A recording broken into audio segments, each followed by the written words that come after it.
Hey everybody, Foley here. Welcome to the weekly news recap, the 10th to the 16th of March 2025. So, this week, Konami had a Silent Hill transmission, which is effectively a Silent Hill Direct, I guess. YouTube doesn't want to work, so that's good. Let me just refresh this screen. Okay, now it wants to work. Okay, anyway.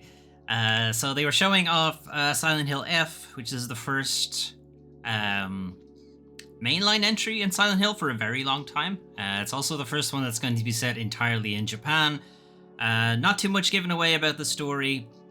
We're playing Honoka, I think. I think that's the name of the character. There's some allusions to her being dead in the voiceover in this trailer. Not sure what's going on there. Is she just missing? Is it when she goes into the other world, people think she's dead or something like that? I don't know. Anyway, it does look like it's going to be very Silent Hill, so that's good. Let's skip ahead a little bit.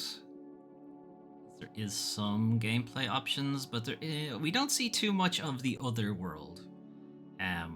Or more specifically, we don't really see the other world that Silent Hill is kind of known for, with like the kind of rust and grunge and like industrial, like chain link fences and everything's kind of dilapidated look to it. We aren't really seeing that. What we're seeing more are these kind of red flowers. I'm not sure if they're real flowers or they have an actual name or whatever, but we're seeing these kind of things everywhere, and that seems to be more denoting the other world for Silent Hill in this area, at least. So they are trying to make some distinction between like the US Silent Hill, the town, that its other world is a bit more of like an industrial coal mining town kind of thing, and maybe the other world for this town is, I don't know, very old, like Edo period Japan or something like that. I don't know. I don't think we were given a release date. There were some interesting things showing up in the kind of talk they were having. It was about an hour-long presentation, and they were bringing in some of the people who were going to be working on it. So they had like the creative director, composer back, Akira Yamaoka is back for it. They brought in a pretty well-known, or at least they said they were well-known, and I think I do remember. I recognized his name, but even now, I don't actually remember it.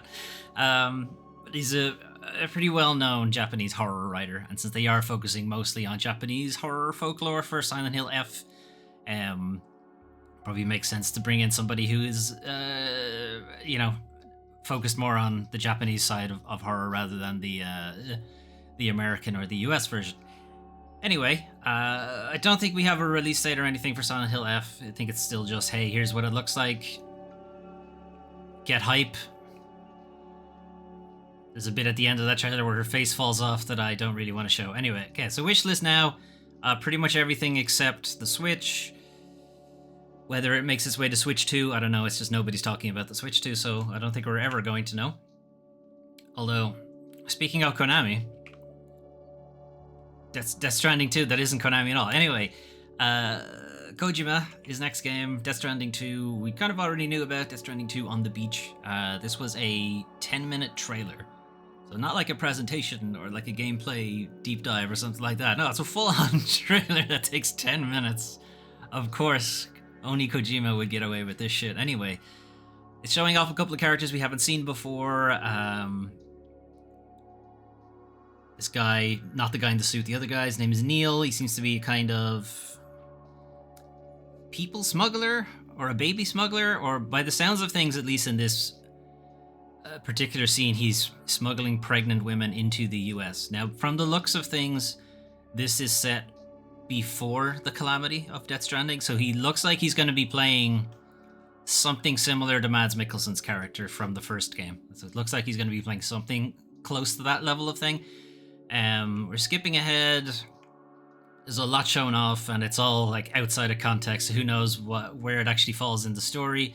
We have Sam and the baby here together.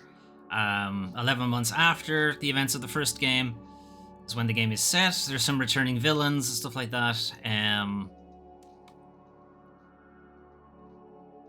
It's kind of interesting that it's kind of been shown off that the whole delivery thing, which was kind of the Sam's job effectively in Death Stranding 1, is now entirely automated. It would be the question of what do you actually do in the game then? Are you still making deliveries or what's going on? Anyway, you've got a floating Metal Gear Rex head going on.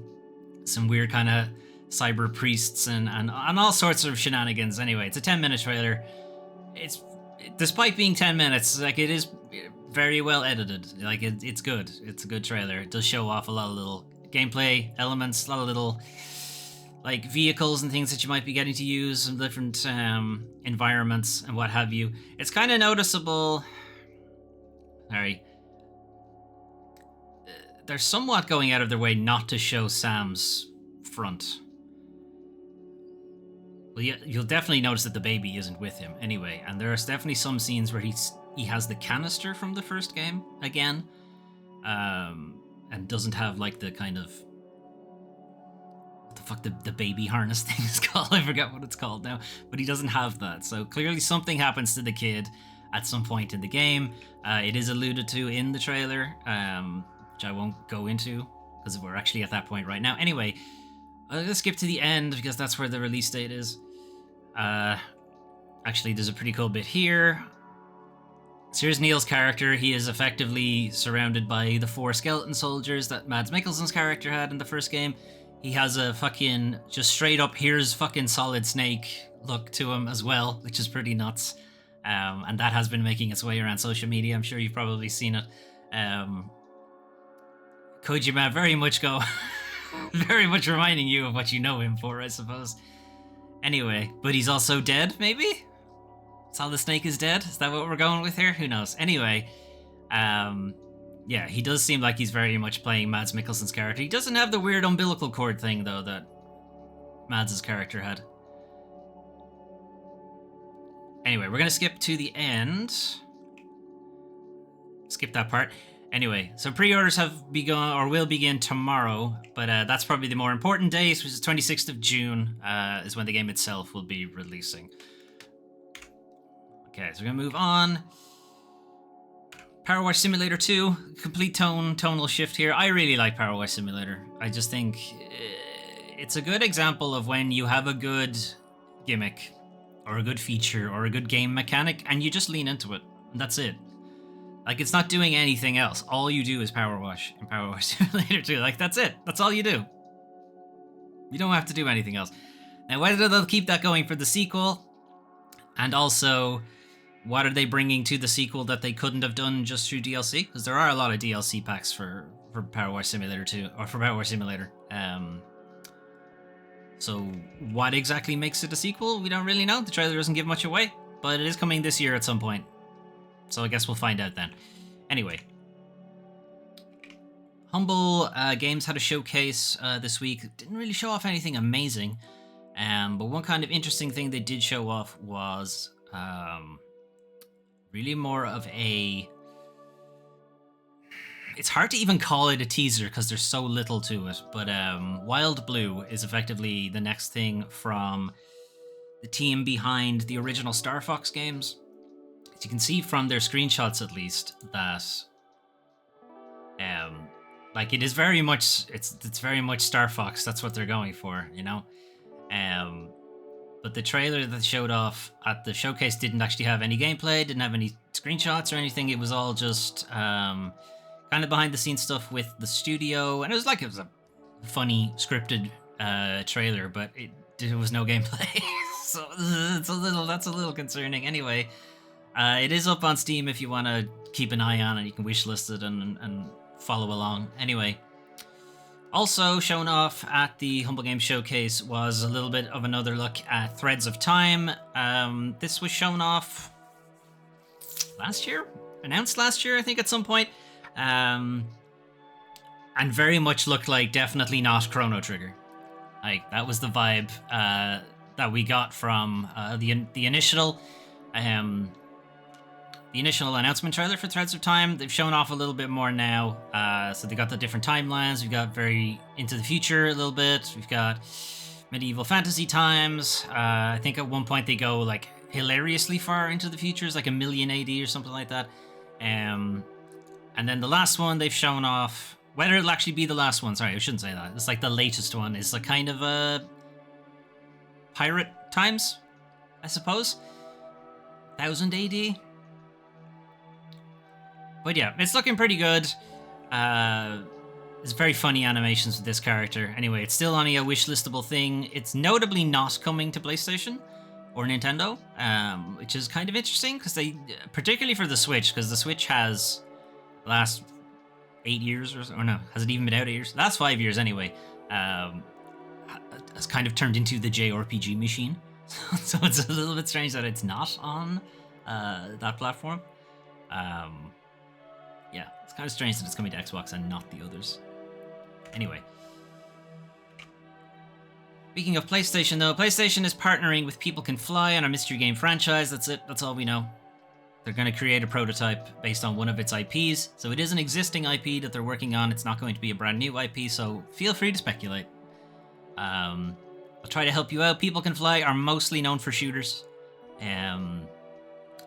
Bulletstorm is probably the one they're best known for, but they've also made Outriders. What the fuck's it called? Something like that.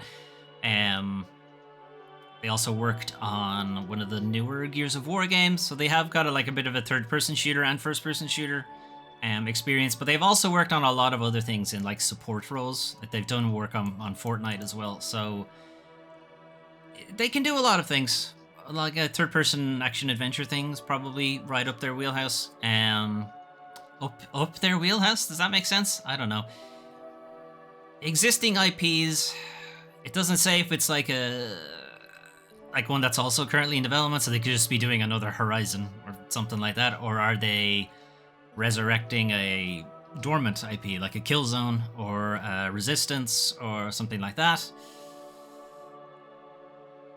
I am leaning more into the kind of mature games, but there's no reason they couldn't be fucking doing another Sly Cooper, I suppose, but that seems unlikely. Anyway, for you to wildly speculate. We'll probably not know anything about this for another 2 years or so. Anyway, moving on. Free Epic Game this week. So over on the Epic Game Store, you can grab Mortal Shell for free right now. Mortal Shell is a Souls-like that focuses a lot more on parrying, really, than anything else. So your character has the ability to harden themselves. Not unlike Metapod, I guess, Pokemon. Same idea. But it's a very, one-time thing. The kind of shell element of the game is that you're actually the sort of parasitic organism that's inhabiting bodies. That's that thing that jumped out there at the end of that video. And the idea is you can kind of jump into other bodies and get their stats. So that's effectively like your classes and stuff like that.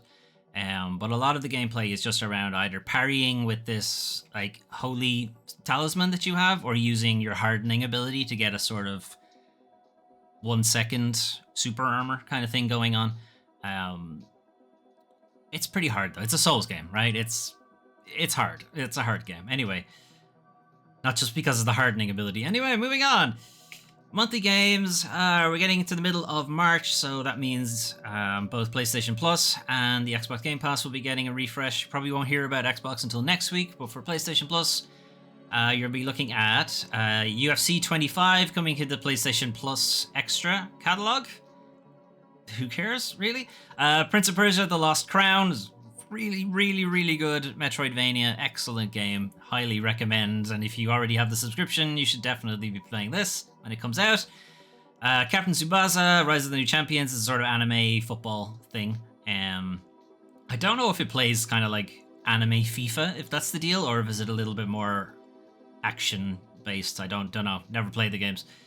Mobile Suit Gundam Battle Operation Code Fairy. Having a breeze. Secret unit under the direct control of these people. It doesn't say what kind of game it is. Is it a visual novel? Is it a strategy game? Is it a shooter type thing? I don't know. Anyway. Arcade Paradise is kind of a sim type business management game. So you have taken over a laundromat from your dad. It's one of his shittier properties that he's just sort of given to you to sort of figure out how to be a business person kind of thing. But you don't really want to run a laundromat, you want to run an arcade. So you very slowly start using your profits from doing the laundry, essentially, to buy better arcade games and like make a cool arcade in the back of the laundromat, and then it eventually just becomes the whole business, and then there happens to be a laundromat attached to this really cool arcade. And that's kind of the deal with Arcade Paradise. It's really kind of a job sim type game, with a couple of interesting mini games, because you can play all of the arcade games, which is kind of fun. Bang On Balls Chronicles, no idea. That's a terrible name though. Become Bob, Bang On Balls, a reckless, bouncy hero embarking on a quest of epic adventures and chaos. It's a 3D platforming and combat game. How do you have combat with a ball? Okay, anyway. You Suck at Parking is kind of like high speed. You could kind of look at it as like moving out, Overcooked, that kind of thing, but trying to park effectively is sort of You Suck at Parking. Prepare to take part in the world's most extreme parking experience. The only game where your driving skills are as important as your parallel parking skills. Race against the clock to yank your handbrake, giggity, in over 270 wild levels. Going furiously fast to the designated parking spot will only ensure you remain extremely cool, calm, and collected, but unlock cool new customization options. So I think it's the idea is you're effectively racing to get to a parking spot, and then you have to actually park as well at the same time. Anyway. Siberia is a fairly long-running point-and-click adventure series. I'm not sure what number Siberia the World Before is at this point, but there have been quite a few Siberia games at this point. Moving on to PlayStation Plus Premium, Arcade Paradise again, but this time in VR. It's the same game, it's in VR now instead. And then the old Armored Core games. So Armored Core 1, 2, and 3, originally on the PlayStation, redone. Not redone even, it's just ported, effectively. But if you were jumping into Armored Core Rise of the Rubicon, or Fires of the Rubicon, whatever the fuck it was called, the latest one from FromSoft, and we're like, what's the fuck is the deal with Armored Core story? I don't know. Well, here's your opportunity to play the first 3 at least. I think the second one is considered the best one. But it also came out like really soon after the first game. It was within the first year. Both of these games came out within the same year, is what I was trying to say. Not quite within the same calendar year, because I think it was 98 by the time it made it outside of Japan, but 97 was when the original game was launched. And then Armored Core 3 came out at some other time after that. They're not called 1, 2, and 3. They have like names. Master of Arena, Project Phantasma, and then it's just the original Armored Core. Anyway, those are some of the games you can play soon. What if you want to play something right now? You can play Wander Stop, which we'll be talking about a little bit. This is from the developer behind the Stanley Parable, The Beginner's Guide, and stuff like that. Wander Stop is effectively a cozy lifestyle sim thing, where you're trying to run a tea shop, but at the same time you're dealing with industry burnout from your previous job, and trying to take on this sort of what's meant to be a cozy, relaxing job, and finding that it's not actually relaxing you, and you're still fatigued and burnt out from your last job, and this isn't really helping you at all. That's kind of the gist of the game. I think what I've read from reviews is that it does that kind of storytelling well, but maybe doesn't do the cozy lifestyle sim element as well as people who are used to that genre maybe like, and maybe that's on purpose. It's like purposely not meant to be enjoyable, I guess, as a lifestyle sim. It goes with the narrative is that it's not fulfilling, I suppose. It's not filling the void of your burnout, etc., etc. Anyway, that's Wander Stop. There is a demo if you want to check it out yourselves as well. Centum, we had a quick look at... Actually, no, we didn't, because I didn't stream that. I had a quick look at it, I suppose. There was a demo available for it. It's kind of an adventure game that is kind of presented in a sort of fun, like, almost childlike element to it, but it's very much not that. It's very creepy, it's very much horror, it's very much... Things are very, very, very, very, very fucking wrong here. Anyway, that's Centum. I think this also has a demo available. Skip ahead a little bit. Put your hand into the trap, exactly. Like, it's this kind of stuff, and sometimes, you know, it's required for you to do these kind of horrible shit. Anyway, moving on, Travel on Pigeon, I don't know. Anyway, this is a rhythm game where you're playing a pigeon. Plays a little bit Cryptid and Necrodancer, I guess, tiny bit, but it is kind of moving to the rhythm of the music, while also trying to avoid obstacles, complete puzzles and stuff like that. So that's Travel on Pigeon. Again, played the demo. It's fun. It's interesting. Might be a little too... it's kind of odd for a music game, but it might be a little too one note. You know, it doesn't quite have a ton of variety to it. But whatever. You can customize your pigeon as much as you like. Moving on, the last one we're going to take a look at is a port. So it's another formerly PlayStation exclusive game making its way over to PC. So this is Rise of the Ronin, the latest thing from Team Ninja. Team Ninja probably, at this stage, probably better known for the Neo games than anything else. Even though they did work on a lot of other things. Ninja Gaiden, I might be getting back to Ninja Gaiden, I suppose. Anyway, Rise of the Ronin, not quite as, you know, punishingly hardcore difficult as Neo, but still pretty tough. Still a pretty tough game. Anyway, it's got a little bit more of an action adventure vibe to it rather than the hardcore masocore stuff of the Souls games, which is what Neo is a little bit more like. Anyway, from what I've seen, the PC version's a bit ropey right now. But the PC versions of Neo and Neo 2 are decent, I think, at this point. So it's probably just give it like a month, 2 months. They'll probably have a couple of patches out to fix it up. It's kind of shit that seems to be the running advice for a lot of new PC games these days, which is don't actually buy it when it comes out. You gotta wait a while for it to fix all of the problems that come up. But this is the industry right now. Speaking of, unfortunately, it's now time to talk about the worst part of video games, the video game industry. So, first thing we're going to be talking about is a big batch of AI stories that came out, generative AI shit, wending its way into the industry and how the industry is trying to fight back about it. So, the SAG-AFTRA union, the voice acting union in the US, has been on strike for almost a year. It's like 9 months now, 8 months, 9 months, something like that. And I think they had a strike going before that as well. I think it's technically 8 months. But if you pretend the very small break in that strike didn't happen, it's more than a year. Anyway, basically the issue has been negotiations around how generative AI is used and companies wanting to effectively create an AI duplicate of the voice actor and then use them in all upcoming work, and then you don't get paid for it. It's like, who the fuck is going to agree to that? Like, nobody's going to agree to that. But that's their stalemate right now. So game actors have been on strike for almost a year. Issue is that publishers are refusing to budge on offering meaningful AI protections. More specifically, it's this use of a digital replica, which would be used to replace game actors, and in the future could even be used to replace them during a strike, which effectively means that they've lost all of their leverage, more or less. So there's no way the union will agree to this. So it's really trying to get the publishers around to the idea of, hey, we don't want this. Get it the fuck out of the industry. Unsurprisingly, publishers wanting to, you know, keep more of the money that they didn't earn themselves are against this. Anyway, this is from Chief Negotiator, Duncan Crabtree, Ireland. They want to use all past performances and any performance they can source from outside the contract without any of the protections being bargained at all.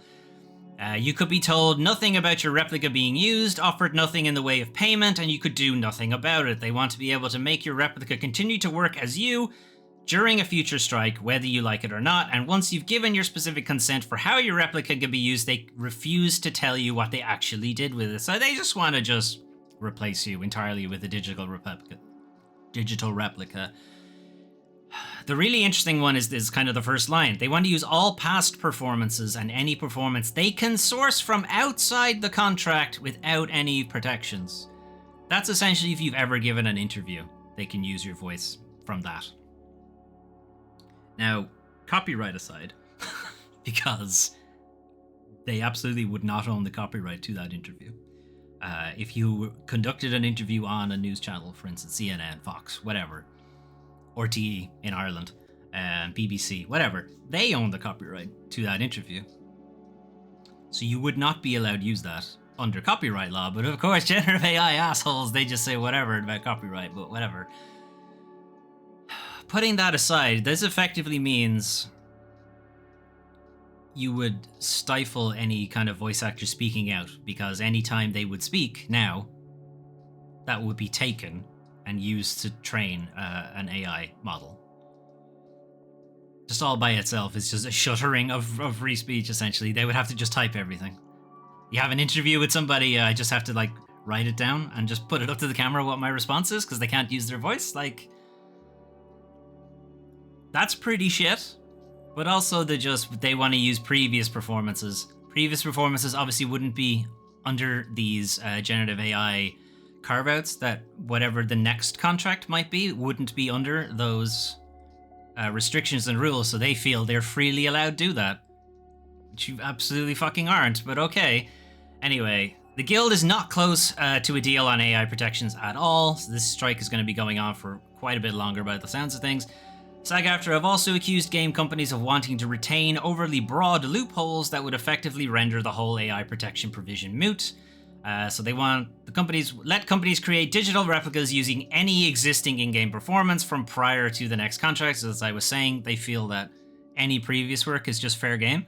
As well as any public available data like voice actors doing interviews on YouTube. Again, if they were on podcasts, if they're doing like D&D live plays, stuff like that. There's a lot of like video game voice actors who do that kind of stuff as well. They could just, no, that's ours. Fuck you and your copyright. But don't try to pirate our games though. That's wrong. But if we steal your performance, if we just steal your voice, that's fine.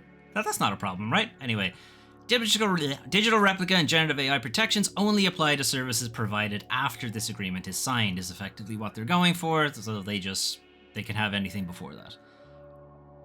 Understandably, the union is against that point. Anyway, SAG-AFTRA have also accused game companies of trying to get its members to turn on one another. So it's finding voice actors who aren't part of the SAG-AFTRA union, trying to shoehorn them into doing voice work that is already being done by another voice actor who is part of the union but is on strike. That's what is called scab behavior. Don't be a scab, kids. It's bad. It's not something you should be doing. You're undermining your colleagues, and you're also making your job easily replaceable. Stop doing that. But people are still doing it. Anyway, so this is going from a Zenless Zone Zero. Voice actor Emery Chase plays Soldier 11 in that game. I was replaced as Soldier 11 because I am unwilling to perform work not covered by a SAG interim agreement. This is essentially a carve-out that a studio can take with SAG-AFTRA to basically say, while the greater industry hasn't agreed to this contract, we agree to the contract, like us just by ourselves. So this would be like Hoyoverse, who make Zenless Zone Zero, saying that we agree to go by this contract, even though the whole industry hasn't agreed yet. We do, but they don't. Anyway, it's not covered by a SAG interim agreement during a strike for AI protection, the outcome of which will determine the future of our industry. It's just people taking these jobs that possibly seeing it as a big break for them, but what they're not, or not taking into account, or taking into account but thinking it won't happen, is that this will like reduce any leverage the union has to get these kind of protections in place. Call of Duty Black Ops 6, one of the game performers in there. My only concern is for my brand as a performer. Fans of the game have reached out to me because the lack of crediting implies that it may still be me, which unfairly represents my abilities as a performer. So there's a couple of different ways you can read that. The way I'm reading it is the voice actor they got in to replace me is shit, but they're still crediting it as me, which means anyone who reads the credits and sees this voice acting and he tries to go for another job, they'll be like, no, he was shit in Call of Duty Black Ops 6. He's like, that's not me. That's some other guy. But again, not protected because union guy. Anyway, we have proposed a deal. This is coming from the company, Game Company Bargaining Group. So effectively the opposite side, so Audrey Cooling representing them. We've proposed a deal that includes wage increases of over 15% for SAG-AFTRA represented performers in video games, which honestly, that hasn't gone up in a while, so that's basically just inflation. As well as enhanced health and safety protections, industry-leading terms for use for AI digital replicas in-game, citation needed on this, and additional compensation for the use of an actor's performance in other games. I think the issue here is that they have these industry-leading terms of use, yada, yada, yada, but I think the union just doesn't want them there at all. Like, you should not be using generative AI for voice work. I think that's the union's position. There's maybe a concession could be made if they need to alter like one line or two lines or something like that, and it would be onerous to get the person back in to do the voice work for it. I don't know. Maybe you could do a carve out there, but really, it shouldn't be being done at all. Like, the pay increase, as I said, is likely just to cover inflation and maybe a little bit more. The enhanced health and safety protections is mostly around getting voice actors to have to scream, you know, and they're doing like these really stressful and really straining voice work, and getting them to do it over and over again in like short time frames, like ruins their voice essentially, which is obviously the way they make money. So trying to protect that is obviously important. But this industry-leading terms of use for AI digital replicas, I don't know how you can call it industry-leading when the industry is on strike, but okay. Anyway, things are not going well. Destiny 2's latest DLC is effectively entirely unvoiced. There's another story here that we'll talk about in a second. So this is coming from SAG-AFTRA, and this is effectively talking to people who are scabbing. If you're approached for such a role, we urge you to seriously consider the consequences. Not only would you be undermining the efforts of your fellow members, but you would be putting yourself at risk by working without protections against AI misuse. And AI misuse is just a nice way of saying that these companies want to use your performance to replace you without consent or compensation. So they say there that these companies want to do this. They want to, but they're not doing it. But the thing is, they are already doing it. Okay, angry voice actors accuse indie studio of trying to replace their work with AI voices. So this is a game called Castle of Secrets from Serene Questworks. They've effectively been accused of using AI voices rather than those of the voice actors who originally cast. So they got the two voice actors in, Mika Narita and Ian Mitchell. Got them to do some takes of a couple of lines, and by a couple I mean like 4,000 more lines. And then effectively used a generative AI thing to change the voice, but still used their voice as the training model. The studio wanted to apply an AI tool to add new voices over their recorded lines. Not a great deal, and then when they spoke up about it on Steam, their account was banned instead. So the AI tool being planned wasn't just a voice filter, but instead makes you sound like a completely different person, and was designed to save on costs of different voice actors, even though the voice actors who auditioned could do a massive range of voices for them. So rather than paying them to do different voices, or paying more voice actors to do more lines, they got two voice actors in, male and female, and then decided to just use generative AI to do other voice profiles, we'll say, and just apply them to the original take. It's pretty shit. It's pretty shitty. Anyway, so on Steam, developers are now required to disclose whether their games use any form of generative AI. Now, to their credit, they have done that. Castle of Secrets does contain a generative AI disclaimer. However, it is extremely fucking vague and really doesn't take into account just how much generative AI is being used in it. But it simply says sometimes generated voice acting. It's not really sometimes, it's pretty much entirely always generated voice acting. But wait, there's more. Because it's not just the indies getting into it. We've got big publishers doing it too. Big publishers and developers. Sony even. AI-powered Aloy from Horizon Zero Dawn demos our terrifying chatbot future. So this was a leaked video that was being demonstrated to internal teams. It was leaked out to YouTube, and effectively people... pretty much nobody was happy with this. It is, of course, particularly ironic that Horizon Zero Dawn is about an AI going corrupt and taking over the place and now having to fight back against it. I'm sure the irony is lost on Sony and its developers. But anyway, what if Aloy was also controlled by an AI program that could patiently chat with you during her adventures, which is apparently the idea, and they were talking about just fucking bullshit in the first place. The tech was briefly demoed in a leaked internal video. It appeared on YouTube, made its way around a bunch of other social media, but is effectively gone at this point. I'm sure you can find it if you really look for it. Sony's own internal emotional voice synthesis system is apparently used to generate Aloy's voice responses, and its Mockingbird technology is used to crudely animate her lips. It looked shit. Let's be clear. Now, the video looked terrible. It sounded terrible. But they're still trying. Alright, so the editorial piece. The results sounds cold, robotic, and the lip movements are somewhere between a bad dub and Will Smith eating spaghetti. If you don't know what that is, look it up. It's a really, really, really horrifying generative AI thing of watching Will Smith try to eat spaghetti. Anyway, this is just a glimpse of what is possible, which the engineer said in the video, and it's a glimpse of just shit. Just absolute garbage put onto what's supposed to be a creative media. So Sony's own emotional voice synthesis, so it's not the voice actor who plays Aloy, Ashley Birch. It's not their voice used. Whether it was used to train it, I don't know. But it's not their voice in the video. Crudely animate her lips, which means they didn't get an animator in to do it either. So they could have made some blend shapes for it without much difficulty, but no. Fuck that. Don't pay anybody to do any of these things. Anyway, this is coming from some of the wider games media. So Alana Pierce talking about it. Alana Pierce, famous, maybe not famous exactly, but a well-known video game influencer type person. But they also did some writing on, with Sony Santa Monica.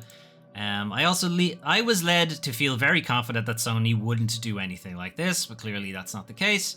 Anna Megal, who is also a writer for Cyberpunk 2077, or rather the sequel for it, finally saw the Aloy NPC, and I have so many issues with it, I don't know where to start. I'd rather speak to the heap of twisted limbs that Miyazaki called an insult to life itself.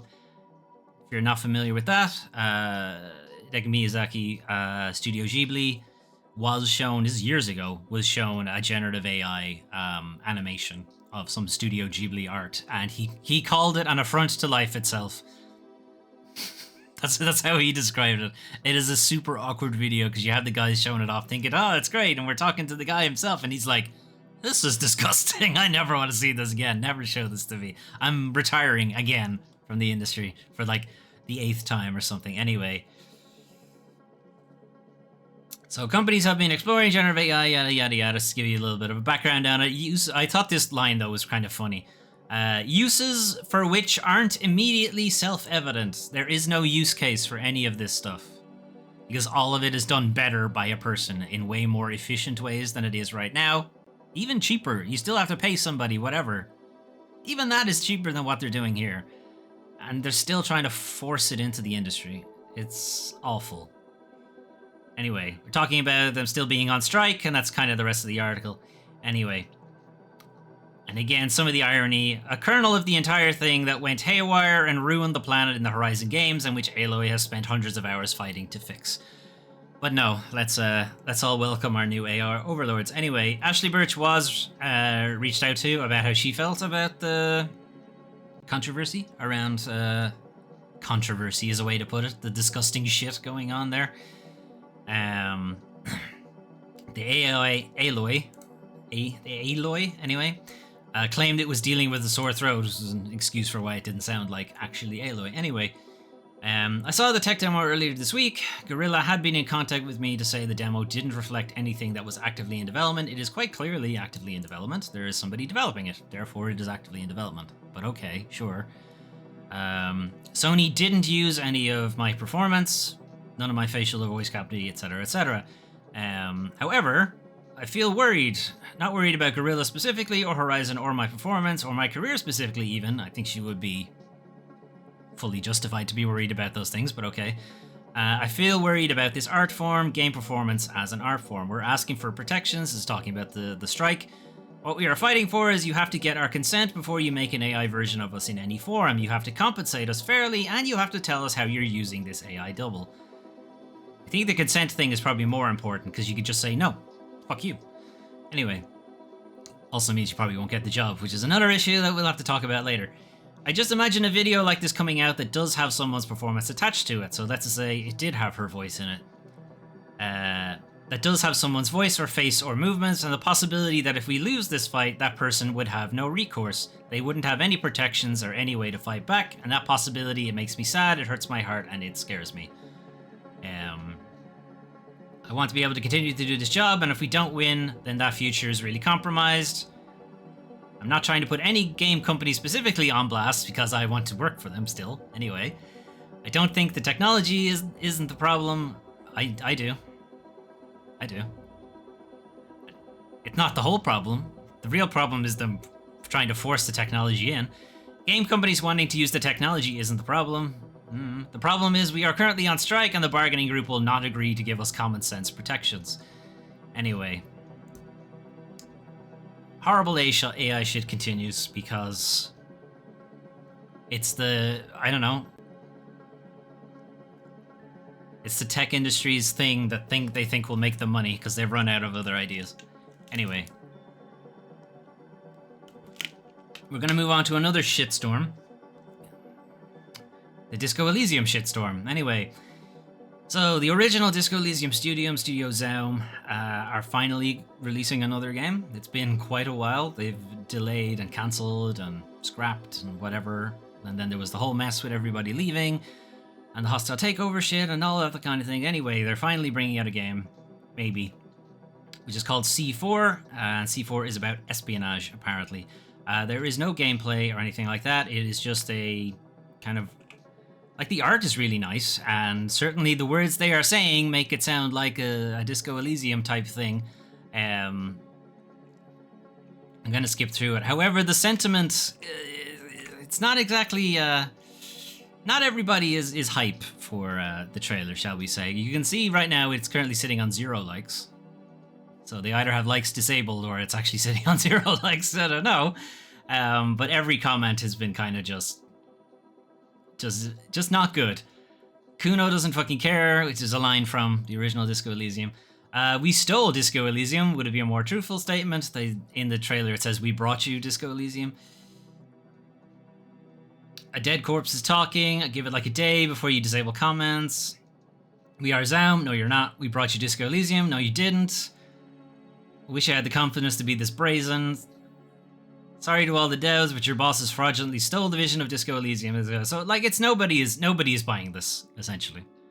Like, all of these comments are just anger at the gall that they have to claim that they brought Disco Elysium and so on and so forth. Anyway, that's what they're going with. C4, it's going to be an espionage-focused thing. This is not Disco Elysium 2. This is C4. It's a completely original world, new systems, all of that kind of stuff. So don't really think of it as Disco Elysium anything. But that's all everybody is going to think of.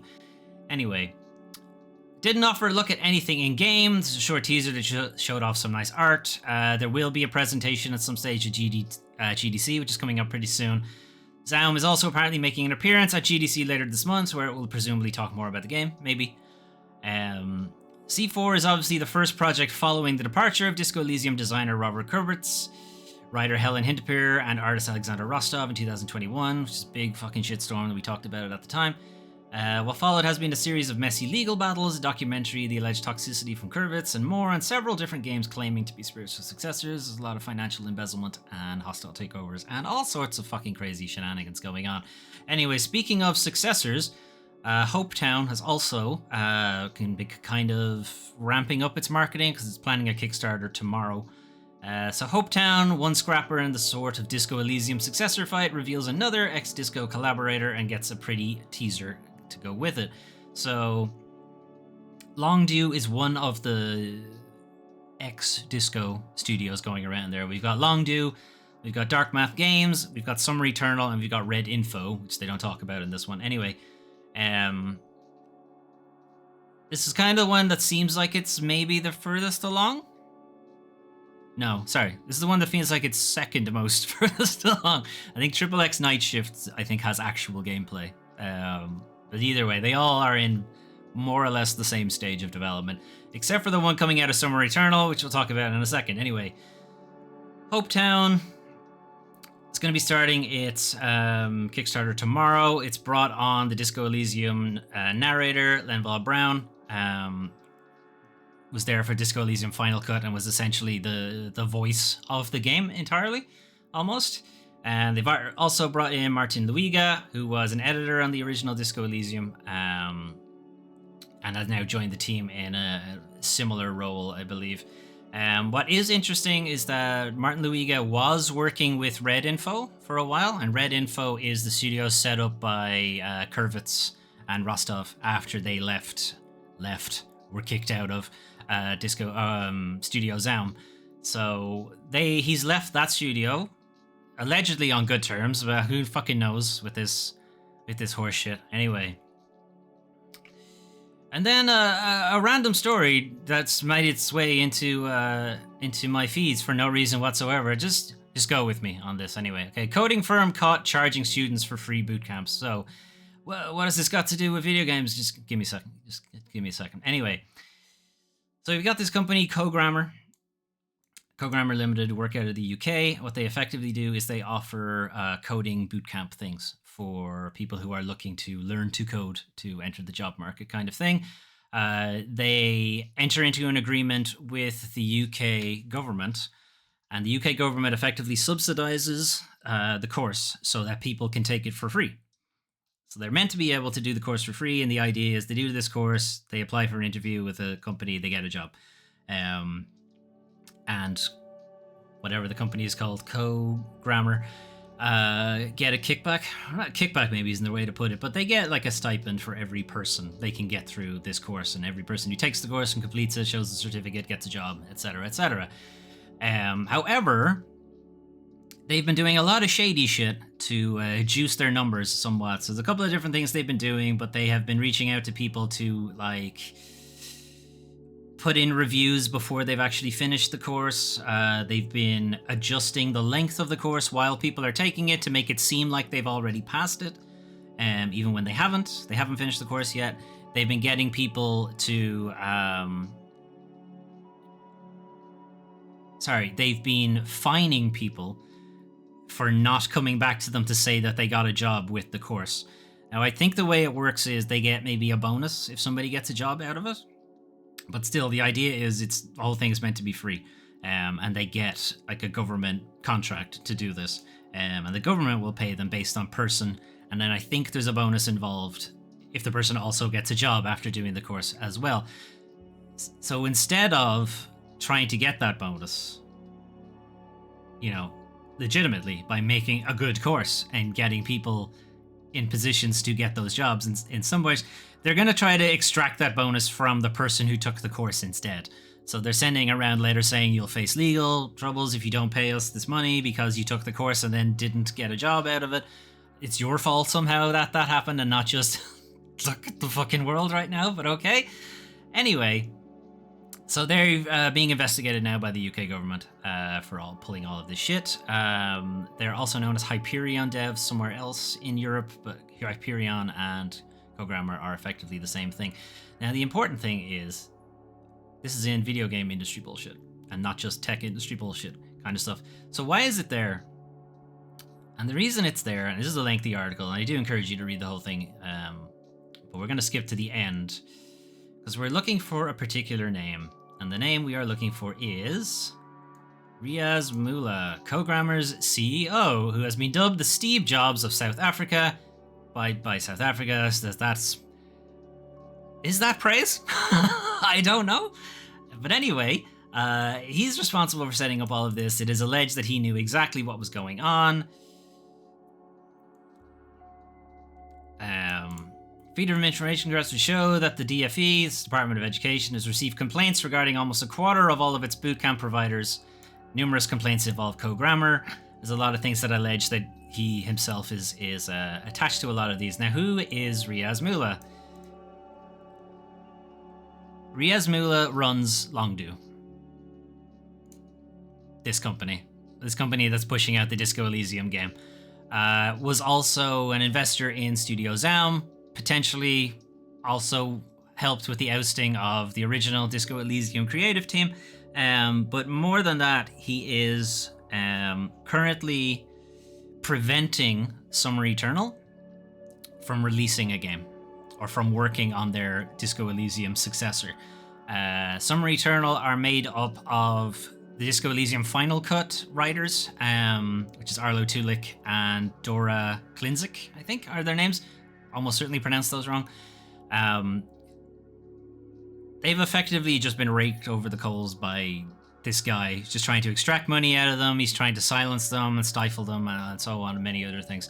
And it's just to point out that it's not like he's not a video game guy. He's a I will just make money however I can guy. And in a very duplicitous way.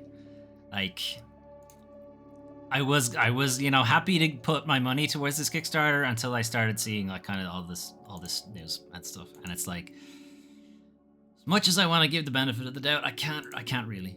It's just the Disco Elysium thing is just such a fucking mess. Anyway, that's a fairly lengthy article, but it does go into some horrible shit. Not horrible, it's just scum. It's just scummy behavior. And the horrible thing, of course, of trying to extort people who are not in a position to pay that kind of money. Remember, they're job seeking. They're only doing that because they don't have a job. Where are they going to get that money from? Taking on a government contract where you're meant to give these courses out for free, you're already being paid to do it, and now you're trying to get paid again.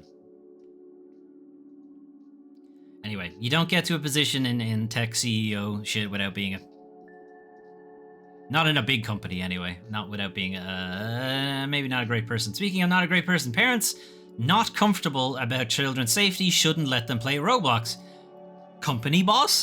He's like, don't use our product if you're concerned for your child's safety. It's like, that's maybe not the right thing to say. I think PR people maybe didn't get in front of him before he said this shit. Anyway, Roblox boss Dave Bazuki was saying that, if parents feel that their child are not safe or the parents are not comfortable letting their kids play it, then don't let them play it. And like, yes, common sense, sure, it makes sense. But when you're actually the guy who provides that product, what are you saying? Are you saying are parents' concerns legitimate? He's not doing anything to beat the allegations. Let's put it that way.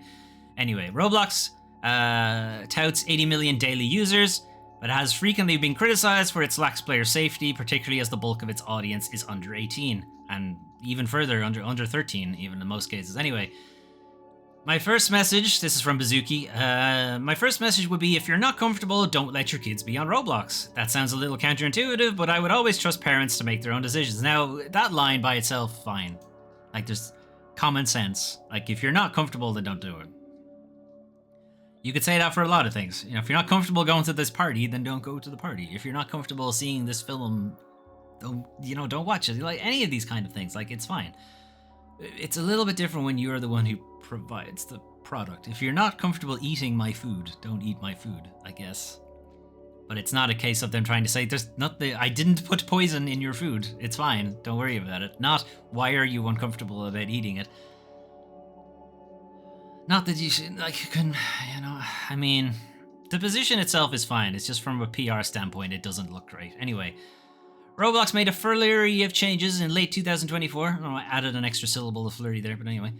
2024, which is allegedly designed to improve child safety, basic parental controls, playtime limits. You can remotely manage things. You can see who's on their friend list and that kind of thing. But they only did this because of a damning report that was published detailing the ongoing issues for children in-game, which had been regularly highlighted for years. They had a long time to implement these features and really didn't do it until there was a big stink about it. But they had been getting these complaints way before that. So this is, again, Bazuki speaking to BBC. We do in the company take the attitude that any bad, even one bad incident is one too many. No, you don't. You really don't. Anyway, we watch for bullying, we watch for harassment, we filter all those kinds of things. How? How do you do any of these things? You don't have enough people. 80 million daily users. You do not employ enough people to be able to watch for bullying, watch for harassment, which means this is automated in some way. So how is it automated? What is the algorithm you're using? What is the heuristic you are using to filter these things? Because it's not fucking working. Anyway, The analysis goes all the way to, if necessary, reaching out to law enforcement. I really don't think they ever do that because it would be a really bad PR look for them to have to reach out to law enforcement. Anyway, during the interview, the BBC showed Bazuki evidence of just how easy it was to set up a chat between a new user and a minor with adults and so on and so forth. It was really fucking easy to do. He didn't really have anything to say about that. He's saying, like, the chat itself isn't a problem, right? It's what they talk about that's the problem. It's like, is it though? I don't think the parents would see it that way. Anyway, last month, Roblox shares dropped by 20% after the platform's reported daily active users fell short of expectations, something the company blamed on a recent ban of the platform in Turkey over child safety concerns. So it's not in their best interest to actually address the child safety stuff because it makes their share price go down. Maybe that's a reason why you shouldn't. Maybe that's the reason why you should be not comfortable with your child playing Roblox. Anyway, moving on. Speaking of shitty companies, Assassin's Creed maker Ubisoft could create new IP unit to court major investors. There is a term for what they're doing here, and I don't know what it is. Unfortunately, it escapes me. Assuming I ever knew it, but I feel there's a term for this thing where you take the company that you have, and you take all the good shit, and you make a new company with it. Or you make a new business unit inside the old company. And then you start selling shares in this new business unit instead. I'm not even sure if this is legal. But eventually you get to the point where you've just siphoned out all of the value of the original company, and you're left with this husk, or this shell, that only has Rabbids in it for Ubisoft and nothing else. It's not for sure. Rabbids would definitely be part of the other business unit. Anyway, Ubisoft is planning to create a new business unit that will hold major intellectual properties, including Assassin's Creed. They're then planning to sell a minority stake to any investors in France, particularly, but also in overseas. Tencent, particularly in China. Tencent already have a pretty sizable chunk of Ubisoft stock, so it would make sense for them to get first refusal anyway. The Gmo family have been considering partnering with Tencent for a buyout. Up until this point, Ubisoft shares have effectively been dropping for a while, but that, as we talked about before, they were massively inflated beforehand. And it's really more of a case that the Ubisoft share price is really where it should be now. Anyway, the Gmo family are trying to effectively get a buyout because the board or their investors or whatever, I've just seen number go down. Number go down. That not good. Number go up good. Why number go down? You must be why number go down. You should get out of the company. That's kind of the mentality at Ubisoft right now. Anyway, so they think that Ubisoft is hoping the new unit will receive a higher valuation than the main company, and they can effectively take that out of Ubisoft, make it its own distinct thing, and sort of like leave the other investors with the shell that is the old Ubisoft. And that's kind of the way they're going with it. Anyway, the company has also confirmed it has appointed advisors to review and pursue various transformational, strategic, and capitalistic options to extract the best value for stakeholders. What? Those are English words. I don't think I understand what he said. Capitalistic options. So selling things, I guess. Transformational, strategic, and capitalistic options. Which is just gut the company and sell the good stuff instead. Anyway, this process will be overseen by the independent members of the board of directors. I don't understand how you can have an independent member on the board of directors. Like, what does that look like? The interest of all of them is making money. No? Isn't that the interest of all board of directors? It shouldn't be. I mean, you should have representatives from the employees, and their interest is keeping the business alive and thriving so that they have a job and can make money and pay their bills. Union representation should also be on the board, but typically it's not. Typically it's just investor positions. Anyway, we'll see how that goes. This is still only in the planning stages. It hasn't actually happened yet. I'm also kind of curious of the legal ramifications. Is it actually allowed for them to do that? I guess if the board agrees with them, it is. Anyway, moving on. Speaking about acquiring things. I don't know. Scopely acquires Pokemon Go developer Niantic in deal worth $3.5 billion, as well as a bunch of other things. So it's not just Pokemon Go. They've effectively bought Niantic itself. That comes with a lot of different games, but it also comes with the development team itself as well. So the deal, valued at $3.5 billion, includes Niantic's entire game development team, as well as its games Pokemon Go, Pikmin Bloom, and Monster Hunter Now, as well as 2 games that they have in development, Campfire and Wayfarer. Scopely will assume control of Niantic's popular live events, also like the Pokemon Go Fest. So who the fuck are Scopely? I don't know, honestly. But kind of the more interesting aspect of Scopely is who owns Scopely. So Scopely was acquired by the Saudi Arabian multinational game investment group, the Savvy Games Group, who have been buying up just investor positions in a lot of different game publishers. And I think this is the first time they've just outright bought one with Scopely. I think it was the first time they just outright bought it.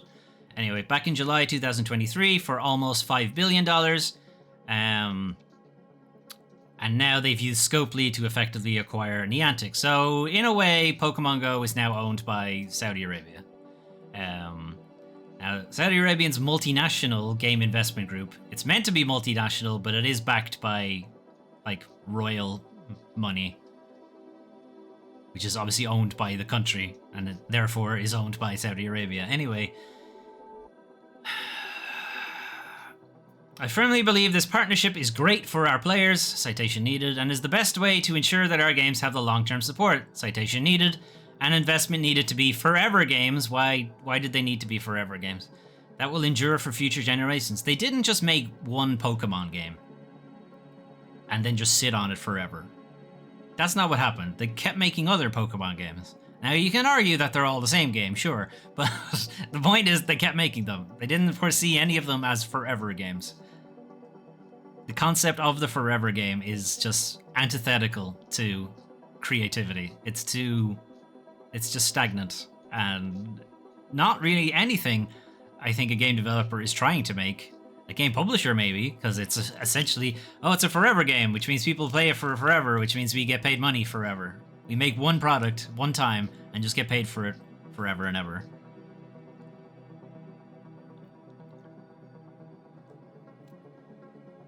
Moving on. All right. Speaking of forever games that aren't lasting forever, a tactical shooter promoted by Shroud shutting down just a year after $30 million investment. I don't know who Shroud is. Anyway, when Spectre Divide came out about a year ago, there was a lot of problems with it. There was server capacity issues. There was the server just staying up in the first place. Server stability issues. Didn't get particularly great reviews. And on top of that, $90 skins at launch. Anyway, it's now shutting down less than a month after coming to console, so it's only just had its console release, really. And it's already shutting down. And you might argue, why did you bother with the console release if you knew? It's not like you just on a whim decided to shut it down. Like, you would have had plans in place for a while to do this. Anyway, so coming from the CEO of Mountaintop Studios, since the PC launch, we stretched our remaining capital as far as we could, but at this point, we're out of funding to support the game. This means Mountaintop will be closing its doors at the end of this week. We expect to take Spectre offline within the next 30 days, but we plan on disabling new purchases and refunding money spent since Season 1. Don't know when that is. Anyway. So Spectre Divide, you be forgiven for not getting the game, because I didn't even know. I thought it was new when it was launching on consoles, but it's actually been on PC for a year. It's a tactical shooter where you have effectively 2 characters on the field at once, and you jump between them, essentially. So you can set up like tactical things. I don't know if the AI plays for you in the other character while you're not actively piloting them. I don't know, or do they just stand still and not do anything? That seems like it wouldn't be fun. Anyway, bit of editorials, probably needed more runway to iterate and evolve in response to player feedback. I mean, yes, these kind of games do kind of excel on community feedback and quickly being able to implement that sort of stuff, but that's also why you run betas. And I'm not sure Spectre Divide did run a beta. I don't know if it did or not. Anyway, Spectre Divide didn't even live long enough to see its 1-year anniversary, which is sort of kind of what's happening with a lot of these forever games. They're not lasting very, very long time. Certainly not forever. We haven't seen enough active players and incoming revenue to cover the day-to-day costs of Spectre and the studio. So they're not getting enough people to play it. The thing is, the player count doesn't really matter. It's whether or not they're spending money in your game. And is obviously the issue with free-to-play games is you're going to have a substantial amount of your players are doing free-to-play. Hey, it's a free game. I'm playing it for free.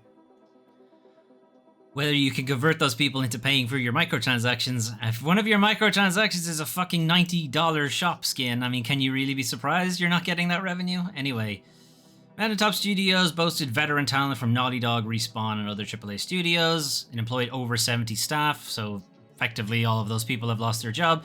It is another studio that kind of had this veteran talent from previous studios not doing well and shutting down, and it is a familiar story, but also $90 for a skin. Anyway, in the end, we weren't able to make it work. The industry is in a tough spot right now. This is a painful update to share. We love Spectre, and we're incredibly proud of what we built with this community. $90 for a skin. Moving on. Speaking of ridiculous microtransactions that aren't really micro, $90 is not a microtransaction. Anyway, EA's Skate doesn't yet have a full release date, but has microtransactions already. So EA Skate is currently in a closed alpha thing right now. But microtransactions are already there. Of course EA would get them in there already. Anyway, microtransactions have been added to EA's free-to-play Skate Revival during the game's closed alpha state. They've been added to give players a positive experience when purchasing items from the Skate store. Who has positive experiences purchasing things? Wow, I'm so happy I spent money. It's great. I love it. It's my favorite. Nobody wants to actually spend the money. Who the fuck is going to have a positive experience? To ensure we achieve these goals, it's not clear what goals exactly are, but at Early Access we have enabled the option to purchase and use virtual currency in our ongoing closed alpha playtest.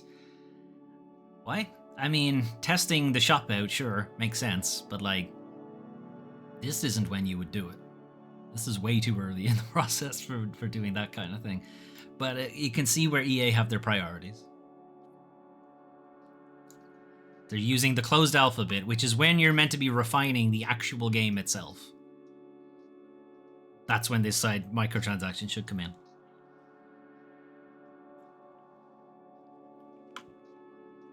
I find it unlikely it was the developer's decision to put it in.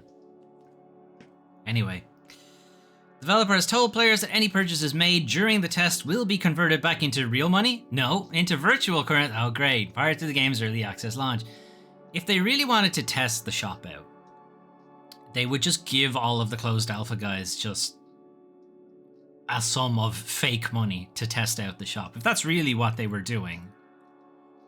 But no, that's not what they're doing. Anyway, the currency will be made available again at the start of Skate's early access. So they're doing early access and a closed alpha. I feel like early access is a closed alpha.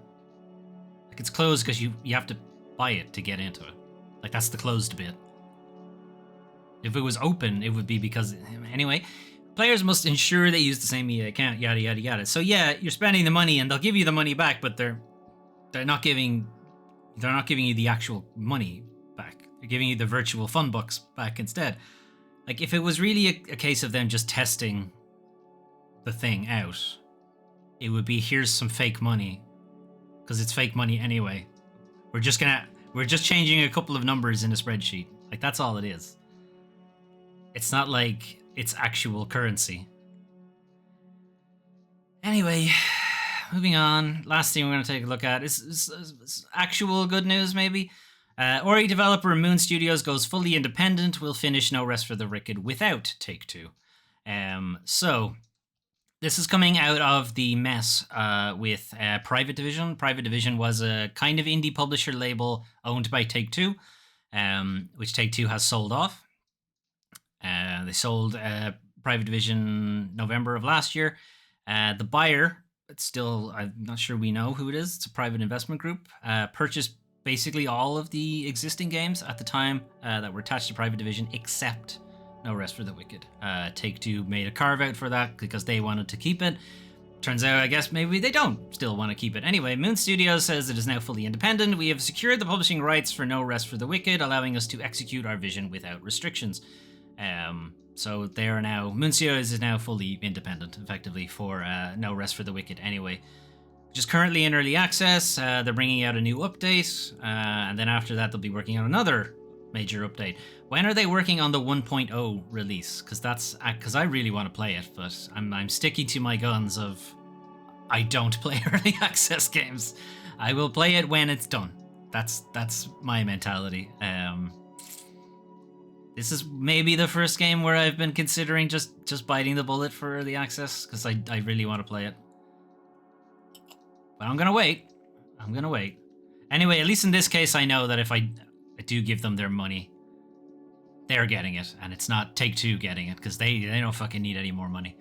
Anyway, I'm gonna take a look a little bit at the community. So Balatro developer responds to AI art drama. It's more AI shit. Stating it does real harm to artists of all kinds, and I do not use it in my game. So this came from the Balatro subreddit. And people were submitting like art ideas for cards, card packs and stuff like that. And it was a question on, can we submit generative AI slop onto the subreddit? And one of the moderators was like, yep, you totally can. Anyway, so one of the moderators of the Balatro subreddit was saying that generative AI art would not be banned in the community. Many fans then believed that both Local Thunk, the developer of Balatro, and the game's publisher, Playstack, were totally on board with AI art, that they supported it. And of course they were getting extreme vitriol directed at them for taking that position. So Local Thunk had to effectively wade in to say like, no, I don't. I am very much against this whole thing. Anyway, I learned about this a little bit earlier. This is not how I feel about AI art. He put the quotes in. I normally wouldn't say something about the community, Balatro subreddit community, but this doesn't represent my beliefs, nor do I believe it represents how Playstack, the publisher, feels about AI-generated imagery. I do not condone AI-generated art. Quotations by him. Although I would say the same thing. Anyway, coming from Playstack, a mod recently changed the flair in the subreddit for AI-generated art, making it seem like Playstack condones AI art. This was not due to a direct... this is actually still Local Thunk. This was not due to direct order from Playstack, but from an interpretation of a message about enforcing the rules of the subreddit. Neither Playstack nor I condone AI art. I don't use it in my game. I think it does real harm to artists of all kinds. The actions of this mod do not reflect how Playstack feels or how I feel on the topic. Okay, and then from Playstack, as Local Thunk points out, we do not support the use of AI art, but perhaps the rules around this should have been clearer so it could not be interpreted as acceptable. So it seems that Playstack did make some mention about what art was and wasn't considered acceptable in Balatro. It's kind of interesting because I'm still not clear if Playstack own this subreddit or if it's a fully unofficial community thing. Because if it's like an official subreddit, then I guess they have a place to wade in here and say something about it. But if it's like an unofficial just fan thing, then I guess they don't. I mean, they can still make their position known. I don't think they can make any enforcement around it. Anyway, so yeah, they are going to rewrite the FAQ to basically say that it's not acceptable, more or less. And that mod, I think, was removed. The moderator has been removed from the team, and AI-generated images will not be allowed on the subreddit. So it's not clear if the other moderators came in and said, like, no, that's not what the guidelines say, and took them out, or if the publisher exercised some sort of power to get them done out of it. Anyway, the point is, the developers don't want it, and the publisher in this case, which is a little bit surprising. But anyway, Playstack are all right. You know, they're not as shitty and disgusting as some of the other corporate ones. Anyway, they don't want it. They don't want it there. Good for them. Anyway, we'll leave Wonderstuff, I guess, to loop. Anyway, that was the news for the 10th to the 16th of March, 2025. Silent Hill F looks pretty good. You know? Kind of looking forward to it. Should be a fun time. Well, fun. I'm using quotes a lot here. Fun in the sense that a psychological horror thing can be fun. Anyway, Death Stranding 2 still looks fucking... I don't know what's going on, but I'm all here for it. It having a release date now, though, does accelerate my need to play the original game on the channel. Because I have played it, I have platinumed it, I've kind of done everything in the game. But I do want to get a refresher. Because this story, as you might imagine with a Kojima game, the story is a little all over the place. So I think I need to refresh my mind on that. So look for that at some point whenever I get back to streaming.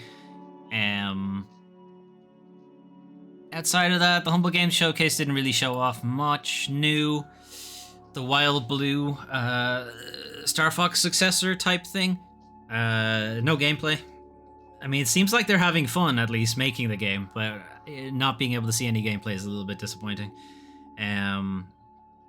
Tears of Time? Is that what it's called? I don't even remember now. The thing that's definitely not Chrono Trigger, but definitely is Chrono Trigger. That looks amazing. I really want to play that too. Kind of disappointed it's not coming to PlayStation. I imagine it will at some point, but that it's not coming on launch is a bit annoying. Because that's where I would rather play it. Don't particularly want to play it on PC. Although it might make a good Steam Deck game, actually. Depending on how it runs on Steam Deck, it might actually be worth it on that. Anyway, industry bullshit stuff, like the voice acting generative AI issue. We really need that bubble to pop. Really need that bubble to burst. As big as a fucking shitstorm that is coming when that bubble does eventually burst in the tech industry, because they've got nothing to back it up. Spending a lot of money and getting basically nothing in return. It costs them money every time somebody makes a generative AI prompt. Like, eventually Wall Street are gonna be like, what the fuck's going on here? We're not getting any money back on this. Like, the big tech firms, Amazon, Microsoft, Nvidia. Obviously, Nvidia are making, like, major money out of this because they make the chips. They make money on everything, on that case. But, like, OpenAI, Anthropic, and their investors, which is essentially Google, Microsoft, Amazon, they have the money to kind of weather that kind of thing, but they don't have infinite money. It might seem like they have infinite money, but they don't actually have infinite money. So they are eventually going to need to start seeing a return. And they're trying to do that by, like, shoehorning it into everything. You know, upping the cost of, like, Google Workspace because Gemini is now part of it. So they up the subscription cost. Up the subscription cost to Open365 because Microsoft added Copilot to it. Nobody wanted it. They couldn't get people to pay for it, like, willingly. So they're now instead forcing you to pay for it because they've added it deliberately to the package. Like, how long people are going to put up with that? Questionable. It helps that they effectively have a monopoly. Like, there aren't too many of these kind of big cloud collaborative workspace things like Google Workspace, like Microsoft 365 stuff. There aren't too many, like, competitors to that kind of thing. You have effectively got just those two for, like, a big corporate position. So yeah, wondering how long people will put up with that kind of thing. But you're seeing it again now, like, make its way into the video game industry with how SAG-AFTRA's strike is just ongoing because publishers are just refusing to just walk away from the generative AI thing. Just let it go. Nobody wants it. It's not useful in any way whatsoever, and it's just causing harm at this stage. So we got that. Disco Elysium continues to have just wrinkles upon wrinkles of horrible, underhanded background shit going on that it's hard to really get hyped for anything new coming out of it because all of it has this just taint from the original whatever the fuck happened at Studio Zone. So that's pretty frustrating. Anyway, Ubisoft trying to effectively carve out the goodies from the Ubisoft company and just walk away with that instead. Don't know how well that'll work out for them, because it sure doesn't feel legal. Maybe it is, but it doesn't sound like it should be. Anyway, that is it from me for today. I don't have a channel update thing because I didn't really get a whole lot done this week. But next week, again, I know I've said this now for like 3 months in a row, I think, at this stage. But yeah, I'm definitely gonna get back to streaming sometime soon, anytime now, any day. There's just shit going on in the background that you guys aren't aware of.